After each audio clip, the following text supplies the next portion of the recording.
Hello అండి అందరికి. Business బాగా జరిగితే నేను గద్వాల్లోని అమ్మవారిని దర్శించుకోవాలని ఫస్ట్ అయితే అనుకున్నాను.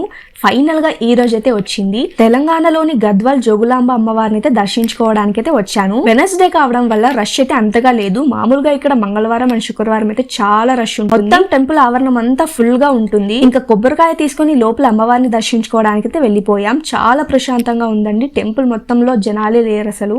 ఇక్కడ ఫస్ట్ కొబ్బరికాయ బయట కొట్టుకొని లోపలికైతే వెళ్ళాలి. మామూలుగా ఇక్కడ కొబ్బరికాయ కొట్టే వాళ్ళైతే ఉంటారు, బట్ మేమే కొబ్బరికాయ అయితే కొట్టుకున్నాము. ఇంకా దర్శనానికి అయితే వెళ్ళిపోయామండి. నిజంగా చాలా రోజుల తర్వాత అమ్మవారిని చూడగానే నాకు ఏదో ఒక తెలియని పాజిటివ్ ఎనర్జీ అయితే వచ్చింది. చాలా ప్రశాంతంగా దర్శనం అయితే జరిగింది. ఈ జర్నీలో నన్ను సపోర్ట్ చేసిన ప్రతి ఒక్కరికి థ్యాంక్స్ చెప్పుకుంటూ వారి దగ్గర ఇంకా మంచి గ్రోత్ కోసం అయితే కోరుకున్నాను. ఆఫ్టర్నూన్ టైం కావడం వల్ల మేము జస్ట్ అలా దర్శనం చేసుకోగానే గేట్స్ అయితే క్లోజ్ చేసేసారు. టెంపుల్ చుట్టూ ఒక 3 ప్రదక్షిణాలు అయితే చేసుకుని పక్కనే ఉన్న పరశురామ స్వామి దర్శనం కూడా చేసుకొని ఆ పక్కనే ఉన్న చెరువుని అయితే చూసామండి. అప్పట్లో వాటర్ అయితే చాలా ఉండేది, బట్ ఇప్పుడు అంతగా అయితే లేదు. అంతా అయిపోయాక ప్రశాంతంగా ఒక 1 అవర్ కూర్చున్న తర్వాత రిటర్న్ అయితే అయిపోయాం. ఓవరాల్ గా దర్శనం అయితే కంప్లీట్ చేసుకున్నాం. ఈ టెంపుల్ మీలో ఎంత మందికి తెలుసో కమెంట్ చేయండి. నచ్చితే ఈ వీడియోని అయితే లైక్ చేయండి. Thank you for watching. Bye.